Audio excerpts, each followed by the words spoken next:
പുതുതായി സ്കൂളിലേക്ക് എത്തിയ +1 കുട്ടികൾക്ക് ഹൃദ്യമായ വരവേൽപ്പൊരുക്കി കോക്കല്ലൂർ സർക്കാർ വിദ്യാലയം.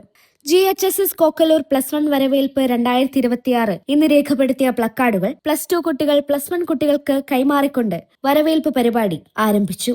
തുടർന്ന് അക്ഷരലോകത്താഴക്കടലിൽ മുത്തിനു വന്നവരെ എന്ന് തുടങ്ങുന്ന വരവേൽപ്പ് ഗാനാലാപനവും നൃത്താവിഷ്കാരവും നടന്നു. ഇനീസിയോ 2026 എന്നു പേരിട്ട വരവേൽപ്പ് പരിപാടി ബാലുശ്ശേരി ബ്ലോക്ക് പഞ്ചായത്ത് പ്രസിഡന്റ് ഇസ്മായിൽ കുറുമ്പൊയിൽ ഉദ്ഘാടനം ചെയ്തു. കോഴിക്കോട് ജില്ലാ പഞ്ചായത്ത് മെമ്പർ PK ബാബു, ഗ്രാമപഞ്ചായത്ത് member CK Rajeevan, headmaster KM Mani, PTA vice പ്രസിഡന്റുമാരായ AP പ്രകാശൻ, VS സുമേഷ്, മുഖ്യാതിഥിയായി എത്തിയ ഫോക്ലോർ അവാർഡ് ജേതാവും നാടൻപാട്ട് കലാകാരനുമായ മജീഷ് കാരയാട് എന്നിവർ വരവേൽപ്പ് സന്ദേശം നൽകി. PTA പ്രസിഡന്റ് അജീഷ് ബഖീത്ത അധ്യക്ഷ വഹിച്ച ചടങ്ങിൽ പ്രിൻസിപ്പൽ NM നിഷ സ്വാഗതവും സ്റ്റാഫ് സെക്രട്ടറി P ഷിംജിത നന്ദിയും പറഞ്ഞു. മജീഷ് കാരയാടും രജീഷ് കുറ്റ്യാടിയും പാട്ടോളം നാടൻപാട്ട് അവതരണം നടത്തി. കുട്ടികളുടെ കലാപരിപാടികളും മനോജ് മൈഥിലി +1 കുട്ടികളുടെ രക്ഷിതാക്കൾക്ക് മക്കളെ അറിയാൻ സെഷൻ എടുത്തു.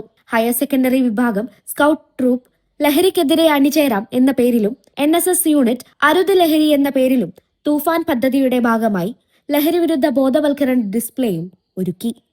News desk Ashwini AS, news room Kerala.